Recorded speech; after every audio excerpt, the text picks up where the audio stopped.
the 24th quality, which is the quality of being poetic. A Vaishnava is poetic. And let me see.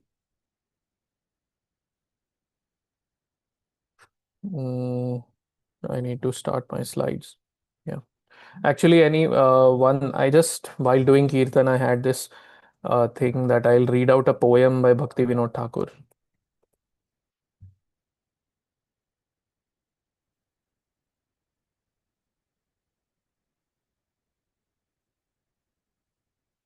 This is a very beautiful poem written by Bhakti Vinod Thakur, and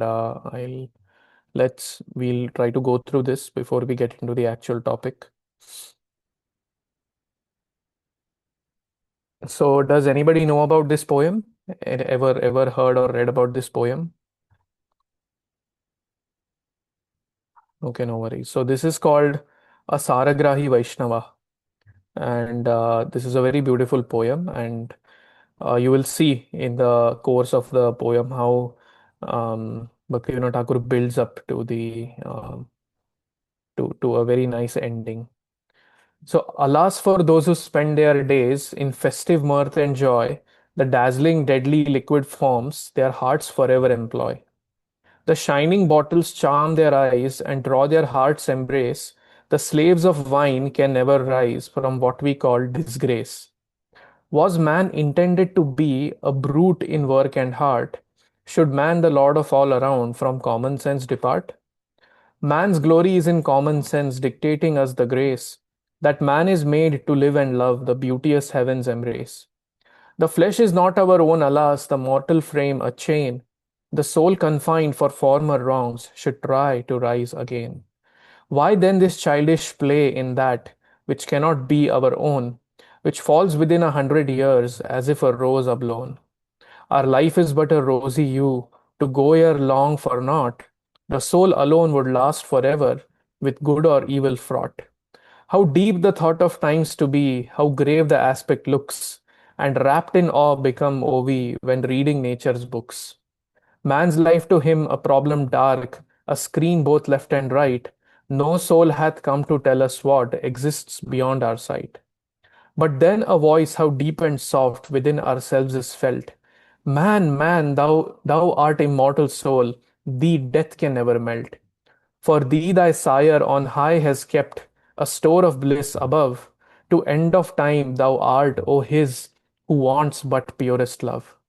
O love, thy power and spell benign now melt my soul to God.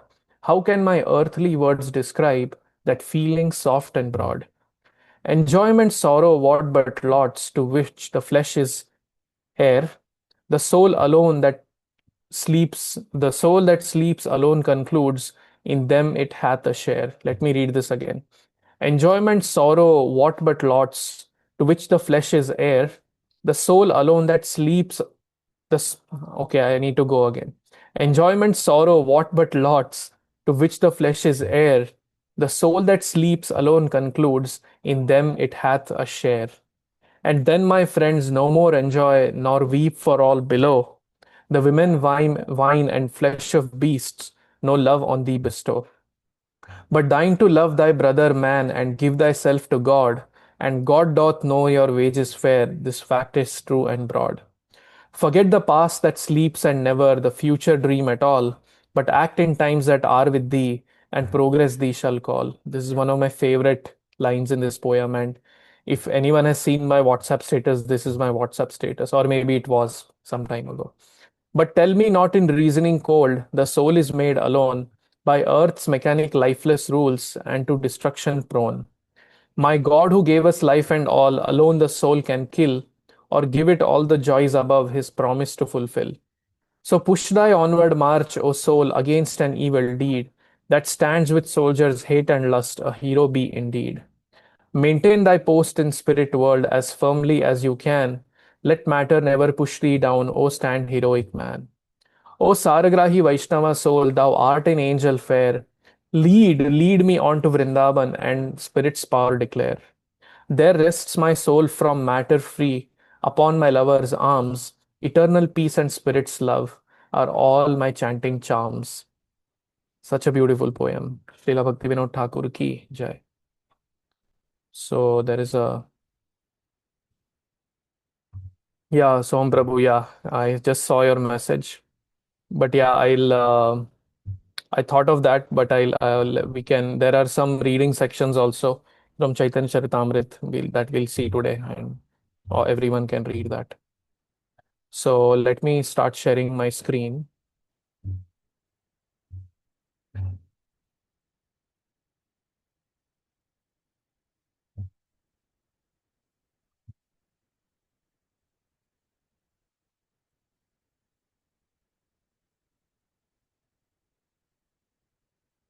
It is my Zoom meeting.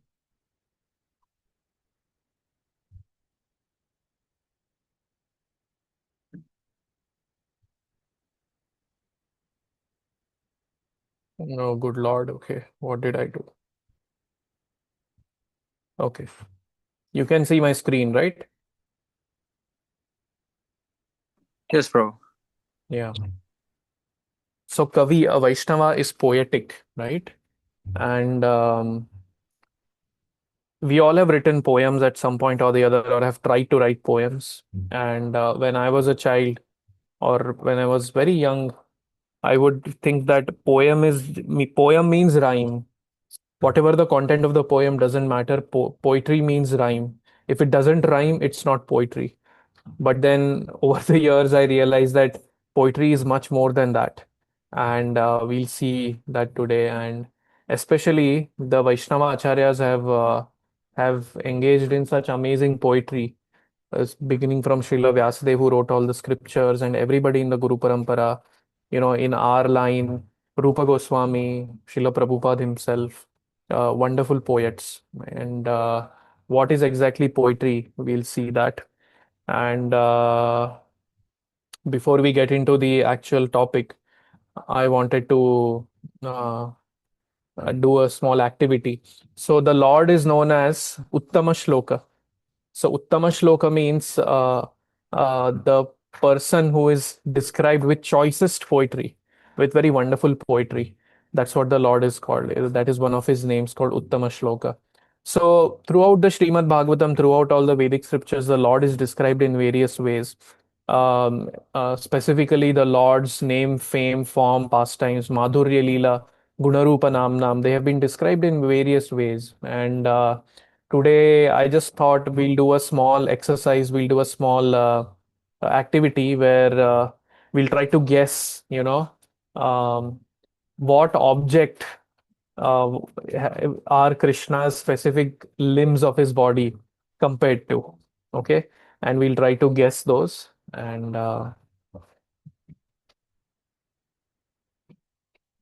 okay. Okay. Comparison of Krishna's body parts. And you can unmute and speak or put on the chat or whatever.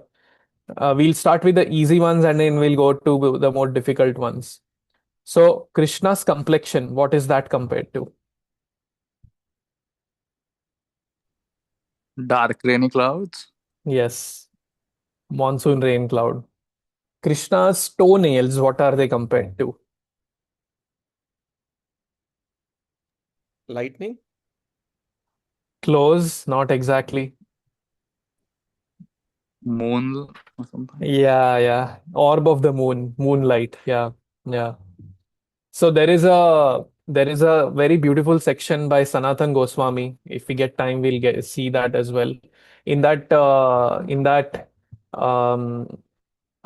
in his writing, Sanatan Goswami has compared all the body parts of Krishna with moon and lotus. I think I forget what are the two things are. I'll try to find that maybe, and then we can go through that as well. Okay, next, Krishna's lips. This should be easy. Krishna's lips, what are they compared to?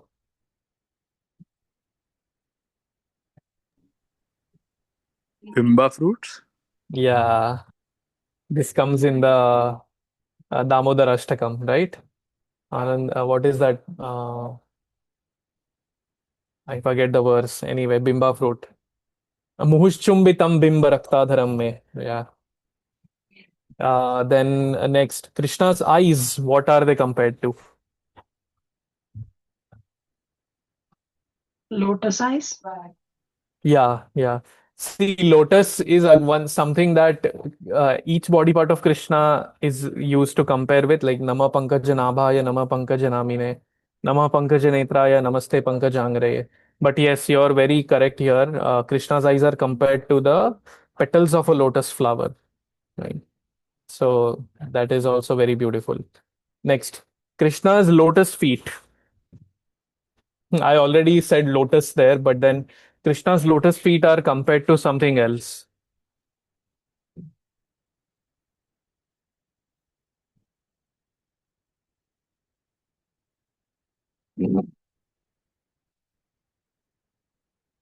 Any guesses?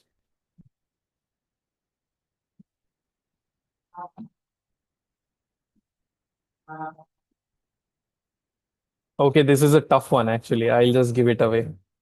Krishna's lotus feet are compared to the umbrella for the surrendered souls because they, well, not exactly compared to, they are the umbrella for the surrendered souls because they protect the surrendered souls from the onslaught of the illusory energy, from the onslaught of material life.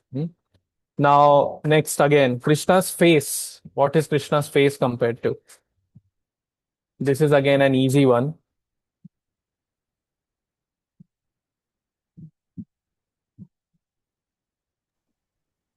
Seems like moon or lotus.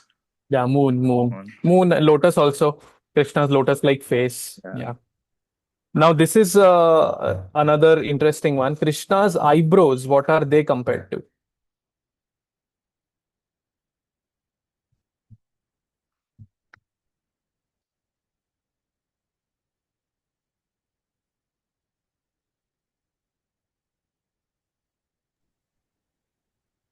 Is it Yes. rainbow or something? No. Sorry.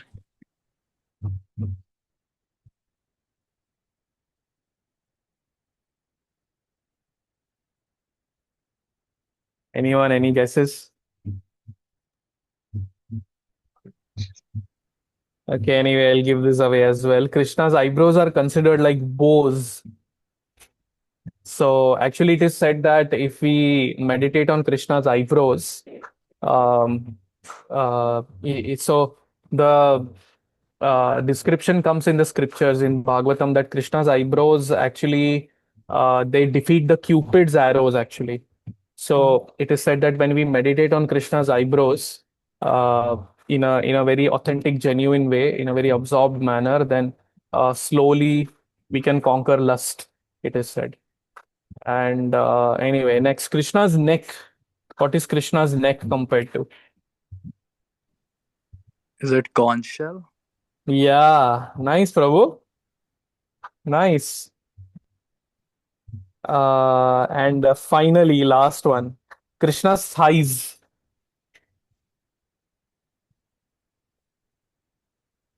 This is a tough one again.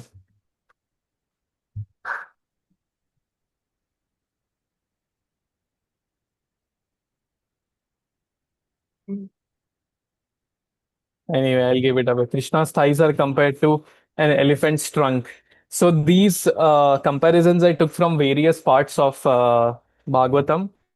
And there are many more such comparisons which we can find. And it just goes to show that how the Lord is really Uttama Shloka, how he can be described in so many various ways. Atma Ramasya Gunayo Nirgranta Apya Urukrame Purvanti Ahitu Kim Bhaktim Ittam Bhuta Gunohari. Krishna's qualities are so wonderful that even liberated souls, they are attracted. Not just, those souls who are looking for beauty, but even liberated souls who are no longer attracted to material enjoyment. They are also attracted to Krishna's beauty. Anyway, so this was one activity, comparison of Krishna's body parts. Okay. What is the next thing? I forgot what is the next thing. Yes. Now in the Bhagavad Gita, Krishna mentions poetry. Okay. Does anybody know of poetry I am? What does Krishna say? Of poetry I am? Chand. Chand. Chand, Is it Chand? Chanda is poetry, but yeah. Or When you say poetry, I am the meter or no? No, so Krishna says Chandasam Aham Gayatri or Kind. something like that. Yeah. Yeah. So Krishna is the Gayatri. Actually, he says in the Gita. So that is, I think Gayatri is a chanda. Among the chandas, he is Gayatri. Yes, yes. Prabhupada translates Chanda as being poetry. And this is what he writes in the purport. In Sanskrit, there are definitive rules that regulate poetry. Rhyme and meter are not written whimsically, as in much modern poetry. Among the regulated poetry, the Gayatri Mantra, which is chanted by the duly qualified Brahmanas, is the most prominent. This is what Prabhupada writes. So, yes, so that is Krishna. He is the Gayatri, apparently. And okay. Any thoughts so far? Any thoughts about the activity or any more comparisons anybody knows? Very beautiful activity, Prabhu. Thank you for this. Thank you, Prabhu. Yeah, I've been just at the end of my ability to think about this topic, because so initially I thought poetry means it will be very easy to prepare, but then actually it's not. Yeah. Anyway, let's move on. Let's move on. I'll see. I don't want to stretch this beyond. I mean, unnecessarily. So anyway, kavi. So this kavi word, it has two meanings actually. So as I mentioned, when I was young, I would always feel that poem means something that rhymes. If it doesn't rhyme, it is not a poem. I would feel, even when I would feel gratified when I would write some poem which would rhyme nicely, and then you get all this appreciation among devotee circles. And that was the first time actually when I wrote a poem back in my initial years of Krishna consciousness. I wrote a poem, and then that poem was liked by many devotees, and that poem was sent to Radhesham Prabhu and everything. And then that is the first time when one of my devotee friends told me that one of the 26 qualities of a devotee is that he is a kavi. And I would feel, wow, sure, I'm already exhibiting the quality of a devotee. But anyway, it is much deeper than that. Actually, it is much deeper than that. So one meaning of kavi is, of course, that someone who engages in writing that formulates a concentrated imaginative awareness of experience in language chosen and arranged to create a specific emotional response through meaning, sound, and rhythm. So this is what we see in the poetry that is expressed in the outside world. That there is an imaginative awareness, there is an emotional appeal to it, and there is a specific rhythm, meter, and whatnot.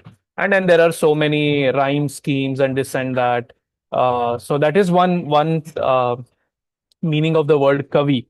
Now, if you think about this in Krishna conscious term, a devotee is able to express about Krishna in such a manner only when what is true, only when that devotee, like what is a prerequisite for somebody, not just let's say devotee, even a common person, to engage in writing something in this particular form. What is it require? What is required? They must be in love. There must be love. Yes, yes, love, and it's like deep love. And one of the other meanings of the word kavi is that it's a learned person.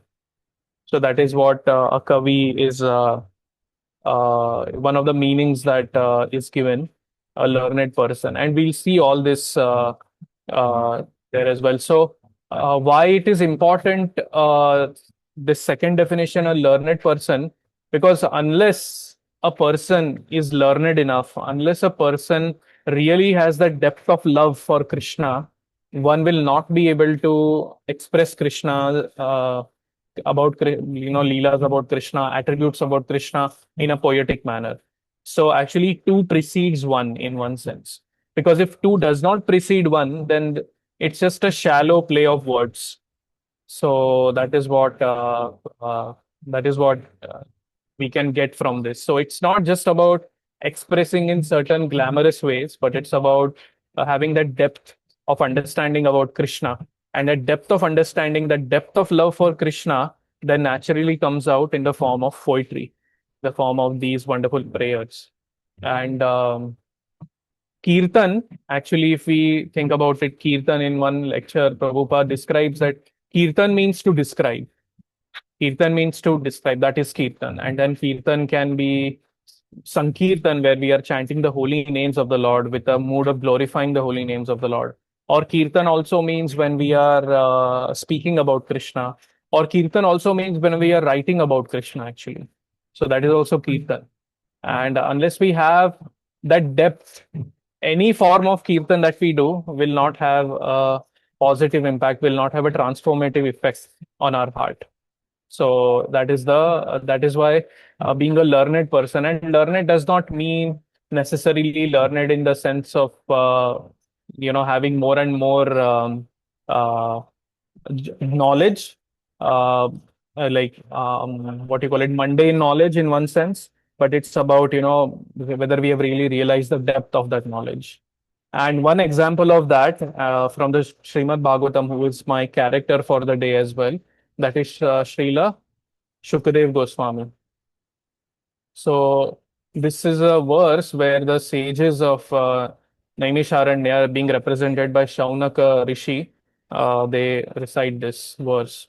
So does anybody want to recite this verse and read the translation and purport?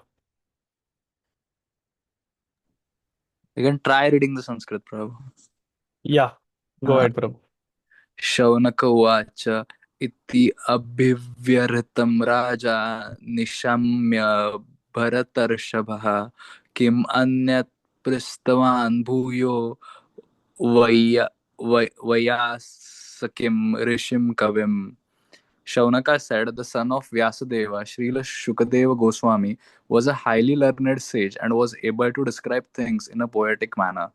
What did Maharaj Parikshit again inquire from him after hearing all that he had said?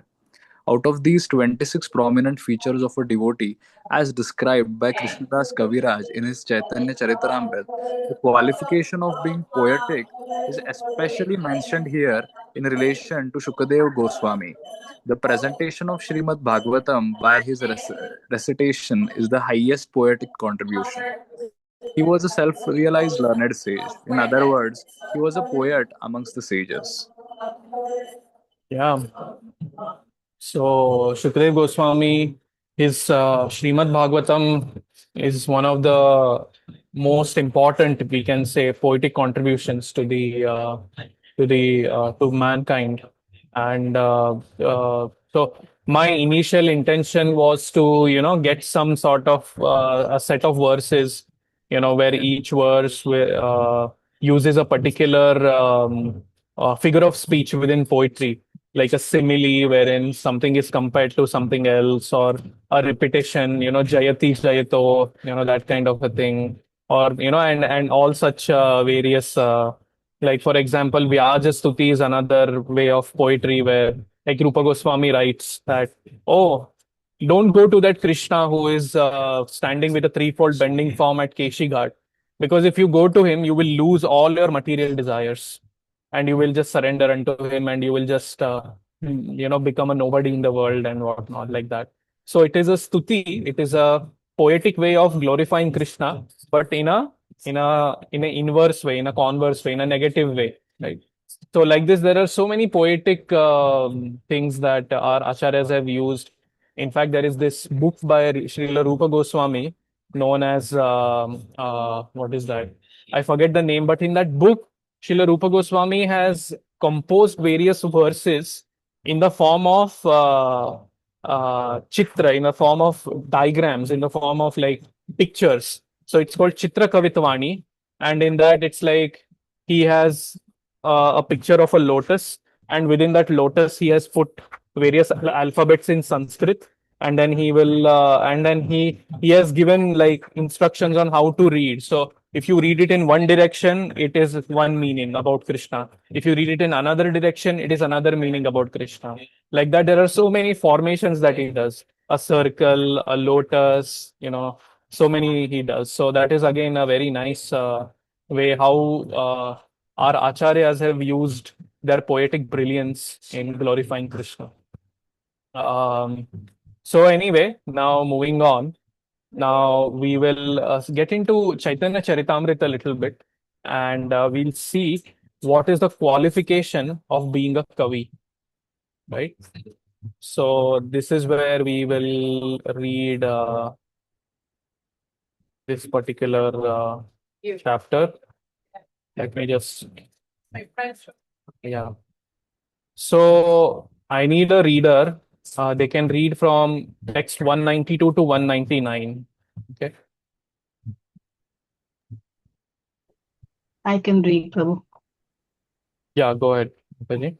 Okay, the text 192. After hearing this, Srila Ramananda Raya submitted at the lotus feet of Sri Chaitanya Mahaprabhu, the super excellence of Srila Rupa Goswami's poetic expression, and began to praise it as if he had thousands of mouths. Srila Ramananda Raya said, "This is not a poetic presentation. It is a continuous shower of nectar. Indeed, it is the essence of all ultimate realizations appearing in the form of plays. The wonderful descriptions of Rupa Goswami are superb arrangements to express living affairs. Hearing them will plunge the heart and ears of everyone into a whirlpool of transcendental bliss. What is the use of Brahmin's arrow or a poetic's poetry if they penetrate the heart but do not cause the head to spin? So without your mercy, such poetic expressions would be impossible for an ordinary living being to write. My guess is that you have given him the power." Sri Chaitanya Mahaprabhu replied, "Mat Rupa Goswami Prayaga, he attracted and satisfied me because of his qualities." Sri Chaitanya Mahaprabhu praised the metaphors and other literary ornaments of Srila Rupa Goswami's transcendental poetry. Without such poetic attributes, he said, there is no possibility of reaching transcendental mellows. Sri Chaitanya Mahaprabhu requested all his personal associates to bless Rupa Goswami so that he might continuously describe the pastimes of Vrindavan, which are full of emotional love of Godhead. Thank you, Mataji. So here in Satswarup Maharaj's book about 26 qualities, Satswarup Maharaj quotes this 195 and then 196 and 197 as well. What is the use of a bowman's arrow or a poet's poetry if they penetrate the heart but do not cause the head to spin? So, without your mercy, such poetic expressions would be impossible for an ordinary living being to write. My guess is that you have given him the power. Sri Chaitanya Mahaprabhu replied, "Yes, I met Srila Rupa Goswami at Prayag. He attracted and satisfied me because of his qualities." So, the qualification to become a Kavi is actually the mercy of the Lord. Unless we get empowered by the Lord, we will not be able to express to the Lord anything, actually. And a classic example of this is who is a classic example of this in the Bhagavatam?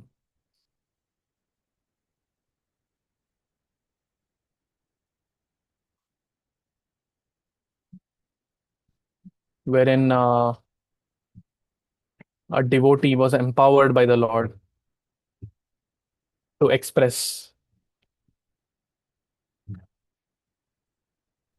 Was it Gajendra? Not exactly. I mean, yes, in one sense, yes, because everyone who offers prayers to the Lord would be empowered by the Lord to do so in some way or the other. But more specifically, like there is one example where a devotee he witnessed the Lord, but then he couldn't just say anything. But then the Dhruva Lord, Maharaj. yes, yes.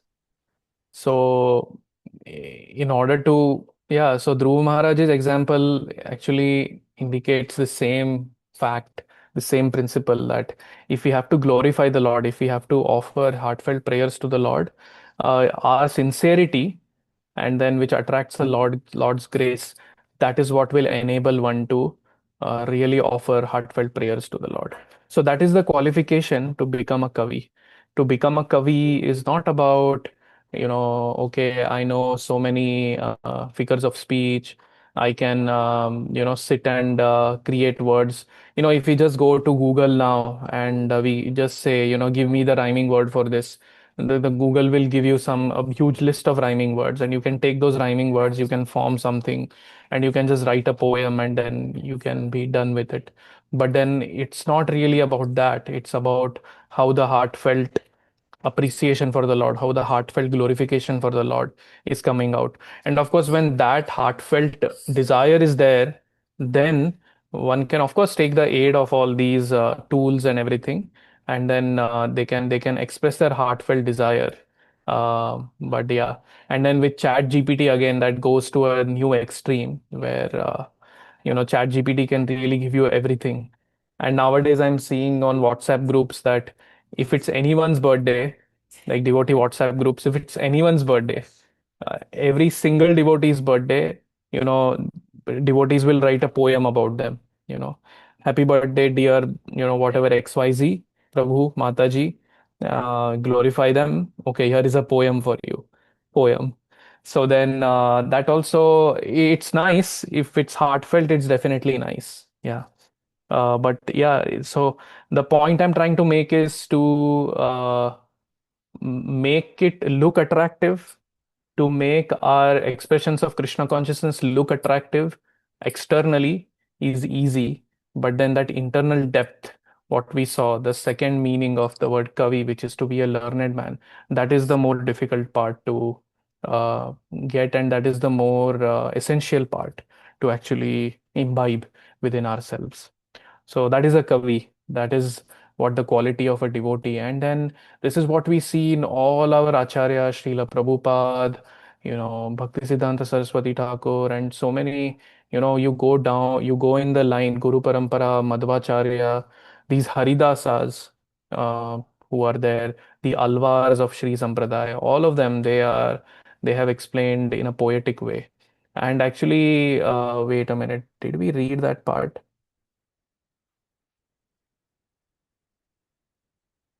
We read up to text 199. 199. So here Mahaprabhu says, without such poetic attributes, Mahaprabhu said, there is no possibility of preaching transcendental mellows.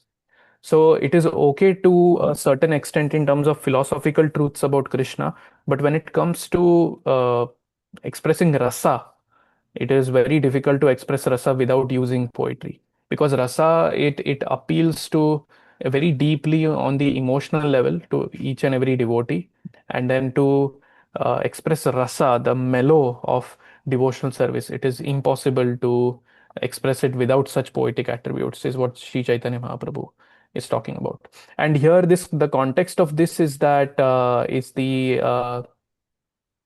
um, this Chaitanya Mahaprabhu, Ramanand Rai, Rupa Goswami, and a few others, Swarup Damodar Goswami, they are all sitting, and then um, they are telling Rupa Goswami to recite verses from his poem, like his writings, poetic writing. And then today we know those two books as Vidagdha Madhav and Lalit Madhav.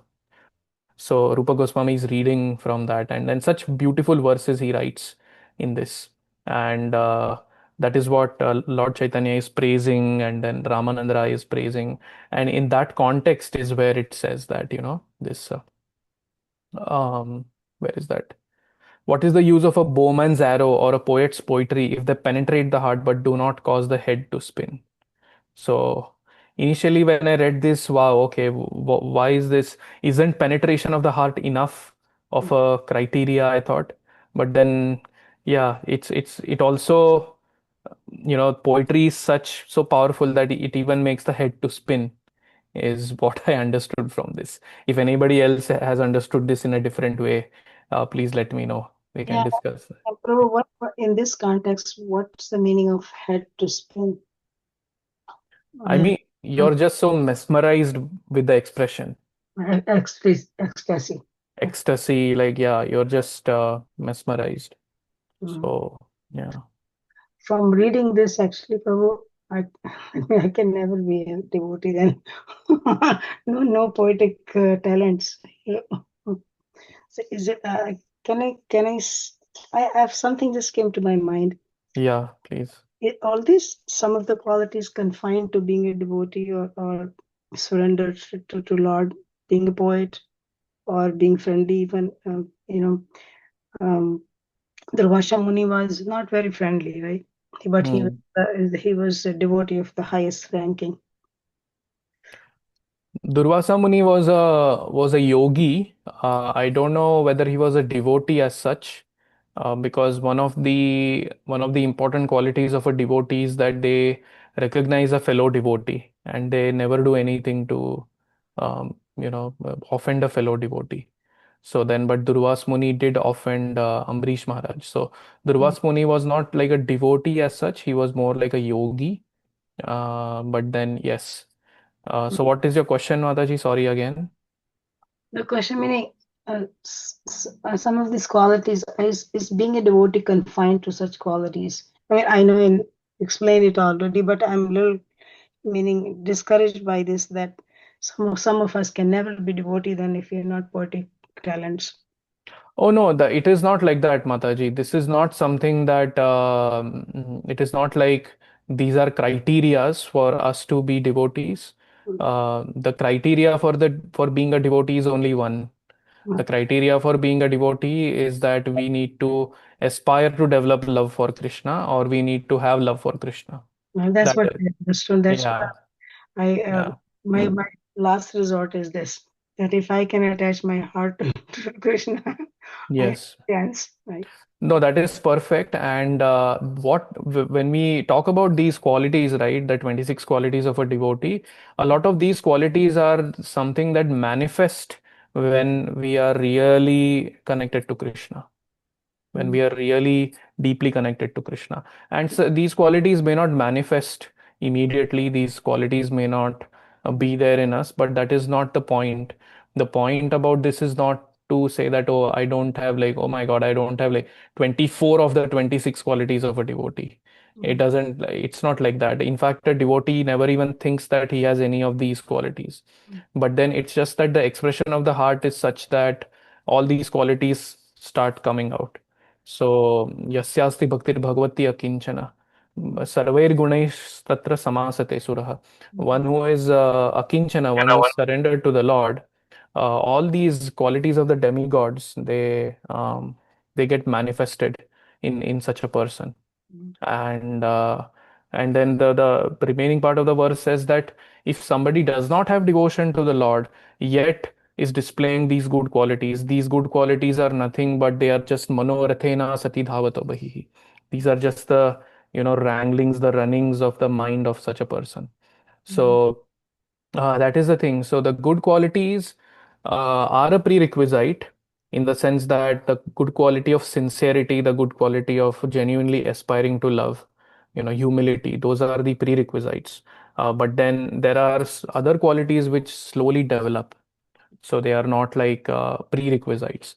So it is not like if I cannot express myself in a poetic way, then I am, unqualified in some way, and Mm. Krishna will not bestow his mercy. That is not the point. Krishna will bestow his mercy if we are just genuinely humble, genuinely sincere, and try to love him. Thank you, Prabhu. This helps. Maybe there's a spectrum, right? You come to a level of Surdas, she's Tulsidas and Meera, the highest Hmm. level of surrender and highest level of devotion. Then maybe those qualities are Yeah. the mercy of Krishna. Then okay, clear. Thank you, Prabhu. Yeah. So just to remember, it's not a prerequisite. These are something that manifest. Okay. And then when we see devotees exhibiting any of these 26 qualities, we can understand, oh yes, this person is so friendly with everyone. This devotee is so friendly with everyone. He has understood the essence. Oh, this devotee is glorifying so nicely. They have understood the essence. Oh, this devotee is so merciful, so compassionate to everyone. They help everyone in such a genuine way. And then, the next quality is expert. There are just so many qualities which 26, of course. So they are not prerequisites. They are the consequence of bhakti. The prerequisite, at least from what I've understood till now, yeah, from my superiors, is sincerity of heart. That's it. Yeah. Yeah. Yeah. Okay. So that is the qualification to become a kavi, right? A true kavi. That is the mercy of the Lord. Only when there is mercy of the Lord can we express ourselves in a genuine way, in a deep way, um, to the Lord. Now, as I said, I couldn't get too much time to prepare. So this is my last kind of slide. Best of the poems dealing with mellows of devotional service. Now, this is again very interesting.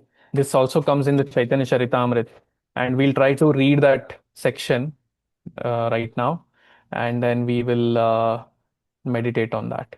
So the context of this is when Lord Chaitanya Mahaprabhu visits Remuna.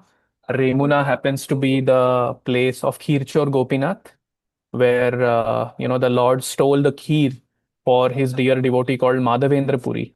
And Madhavendra Puri is Lord Chaitanya Mahaprabhu's Param Guru, Lord Chaitanya Mahaprabhu's Guru's Guru.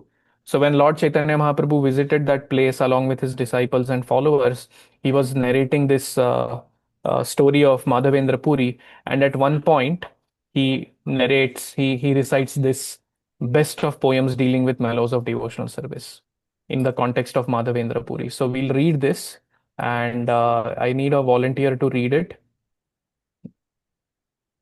I can read, Prabhu. Yeah. So this is verses 191 to 204, Prabhu. Okay.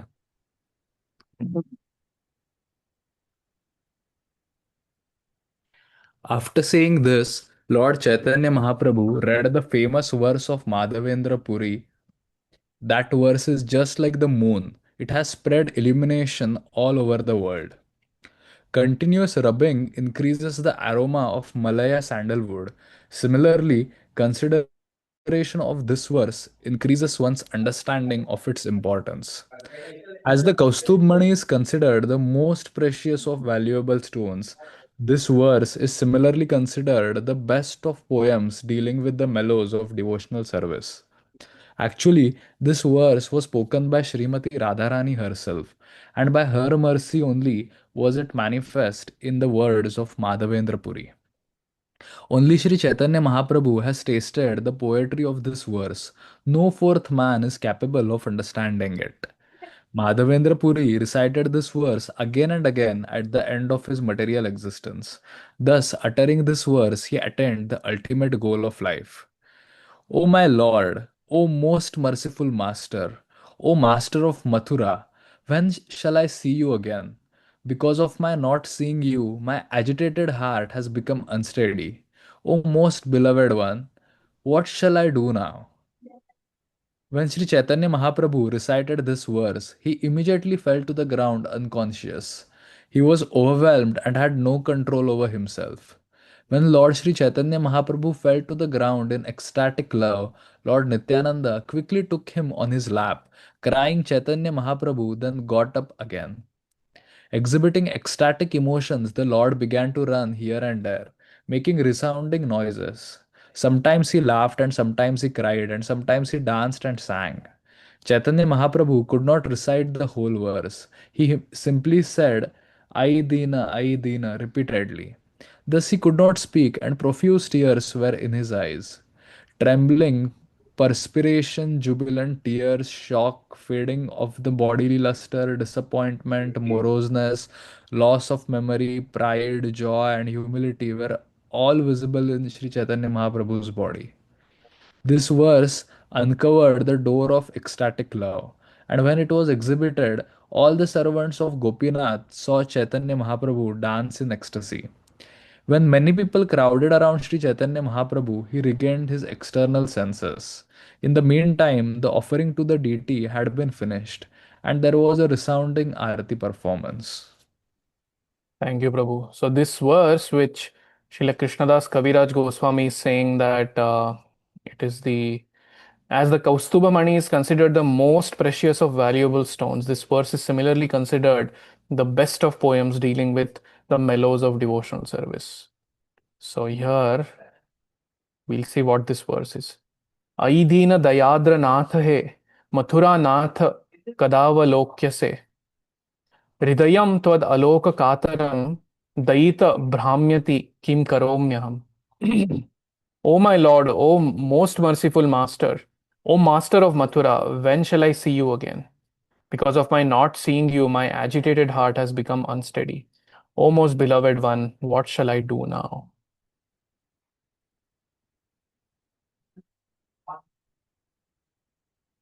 When Sri Krishna left Vrindavan and accepted the kingdom of Mathura, Srimati Radharani, out of ecstatic feelings of separation, expressed how Krishna can be loved in separation. Thus, devotional service in separation is central to this verse. Worship in separation is considered by the Gaudiya Madhva Sampradaya to be the topmost level of devotional service. According to this conception, the devotee thinks himself as very poor and neglected by the Lord. Thus, he addresses the Lord as Dina Dayadra Natha, as did Madhavendra Puri. Such an ecstatic feeling is the highest form of devotional service. So I'll stop there. That is a very esoteric thing that Prabhupada has mentioned, but I'm very intrigued by the fact that Prabhupada is saying worship in separation is considered by the Gaudiya Madhva Sampradaya to be the topmost level of devotional service. So anyway, that is all I had, dear devotees. I'm really sorry if this didn't do justice to the quality of being a kavi. But if anybody has any thoughts, any reflections, any questions, we can discuss that now.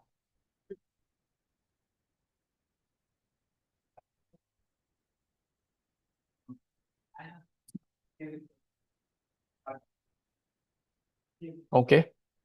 Think if not, is it okay if we close this early today, Prabhu? I really don't want to stretch this beyond. It was Yeah. amazing, Prabhu, the way you started the class with the questions and the sections of Chaitanya Charitamrita and how you introduced the definition of Kavi and so much nectar actually. It was short and sweet. Thank you so much. Mm. Thank you, Prabhu. Okay, thank you, dear devotees. Vancha kalpatarubhyascha kripa sindhubhya eva cha patitanam pavanebhyo vaishnavebhyo namo namaha. अनंत कोटि वैष्णव वृंद की जय, श्रील प्रभुपाद की जय। हरे कृष्ण।